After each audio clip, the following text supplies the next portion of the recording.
Sir David. And my goodness, how can you possibly follow that account? And I want to thank the Honourable Member for Beckenham for, as always, when I hear him speak in any debate, contributing something that, from his own experience, that sets us all thinking about our own responsibilities and what more we can all do in the world. And I thank him very much for sharing that, and thank him very much for taking on that responsibility, and to his bodyguards as well, because without that, you have to wonder what would have happened to Melissa, where she would have gone.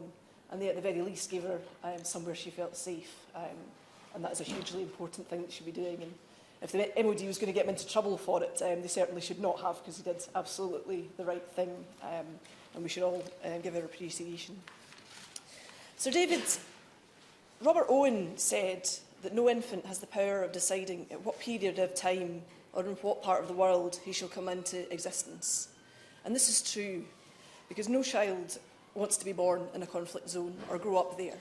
But these are the circumstances in which so many children, 1 in 6 in the whole world, and disproportionately, as the Honourable Member for Ayrshire and Arran said, in the Middle East and Africa, find themselves. And we need to think about what more that we can do in this situation. And the brilliant briefing by Save the Children gives us some food for thought on what we might do and what more we can do in that respect.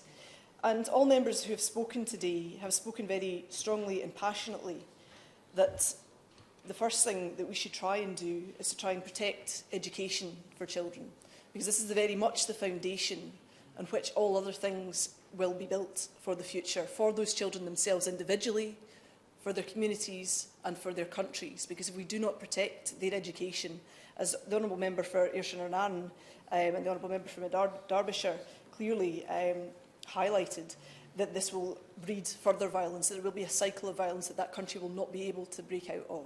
So the responsibilities that we hold as an international player in the international community, as a permanent member of the Security Council, should be to make sure that in as many circumstances as we possibly can, that protection of education becomes a priority in all of those different areas, because that is the basis on which those countries will be able to get themselves back on their feet again once those conflicts hopefully conclude. And the member for Liverpool West Derby mentioned the Safe Schools Declaration, and that sounds like a hugely positive step in terms of making that priority to education and to places of education, to safe spaces where children can come together. And I'm very glad to see that so many countries have signed up to that. And we should use our own pressure in the world to get other countries to come on board to that as well. And a country I would suggest that perhaps we prioritise for that is Saudi Arabia, who is not yet a signatory to that declaration. And it is not lightly that I mention Saudi Arabia and I mention Yemen, because as we saw with the attack on the wedding just this week, this is a huge problem. This is a massive problem, and we have a responsibility in this area, because we are selling arms to a country which is disproportionately targeting civilians in the attacks that it is carrying out.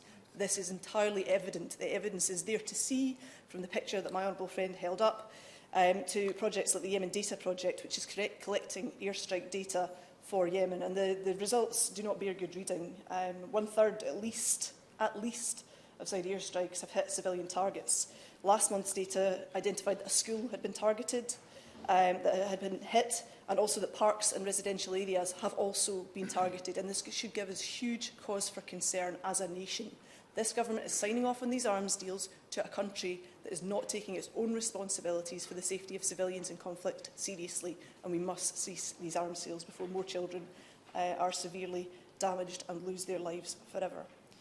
The UN Convention on the Rights of the Child is approaching 30 years, but it is quite clearly a time for increasing danger of children, and many members have mentioned that children are now becoming part of the very mechanisms of war and of targeting by state and non-state actors.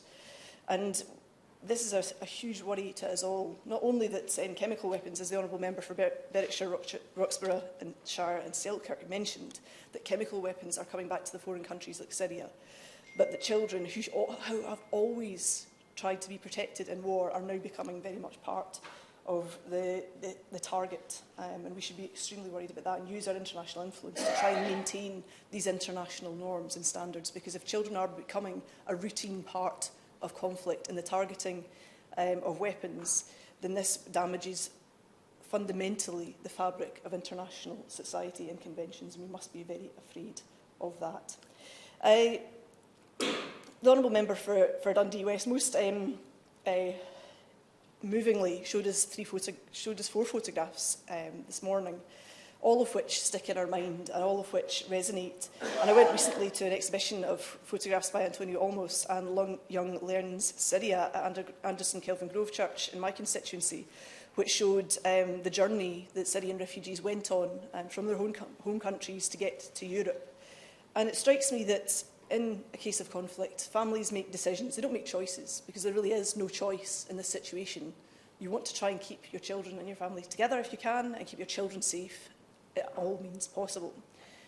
And it's often been said that people will not put their child on a boat in the sea unless it's more dangerous than staying on the land. And this is the non-choice, the decision that families are making every single day. And we still see this, and we will continue to see this until their countries are safe. But we must also bear in mind our responsibilities when these children reach here, when they reach Europe and when they reach the UK. And in organisations that I've spoken to in my constituency who have taken in child refugees who are on their own, tried to support them, tried to give them the counselling that we can offer perhaps better here than they could do in their home countries, because we have the professional expertise, we have the counsellors here that can do that. I mean, in some countries there's barely any counsellor in the country, never mind one for all the children that would need it. But we can offer those things to young people. But what we can't offer, what those organisations can't offer, but the government can, is some certainty to those young people who don't know how long they're going to be here, who don't know if they have a future here, and don't know when they will be sent back, or if they will be sent back to a country where they feel incredibly unsafe, where they may have seen, as the Honourable Member for Beckenham mentioned, their families killed before them. And we must do all that we can here to ensure that the young people that we have taken into our care as a country feel safe, that they do not feel that they can't put down roots here and start to heal from the traumatic experiences that they've been through. Because if they can't do that, they will not be able to fully engage with the services that are trying to help them, and they will continue to feel unsafe. So I want to thank everybody that has spoken in this debate. I want to leave some time for the Minister to tell us what she is going to do as well, because we have a responsibility to the children all around the world. They are not somebody else's children. They are the world's children. They are our children. And we must do all that we would do for our own children here to make sure that they stay safe and get all the rights that we expect for our own.